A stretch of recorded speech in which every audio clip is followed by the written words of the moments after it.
Hello， 大家好，電器大雄仔，今期咧我哋要介紹一款斜體抽人機，係啦，拉挺星輝，係啦，最新款嘅斜體抽人機，全黑鋼嘅機身，靚仔容易打理啊！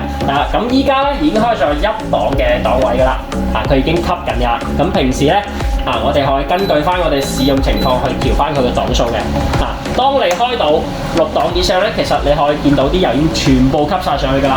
咁你其實咧佢呢部機唔止6檔，仲可以開到10檔。咁當然噪音率會上翻去啦，但係咧佢係有自動增壓功能嘅，包括你嘅中央煙喉都可以得到改善。係啦，呢個唔夠勁，仲有係啦。噪音跟住上去，但係更加多係風噪嚟嘅啫。咁同埋咧，呢部機唔使擔心清潔問題，可以直接啟動電解除油功能，11分鐘自動幫你搞掂晒佢。同埋咧，油杯都係配咗俾你嘅，係啦，帶塗層嘅油杯，擺條吸油紙，乜都搞掂晒。係啦，可以上嚟我哋又式工業大廈上嚟望一望實物嘅，多謝晒，拜拜。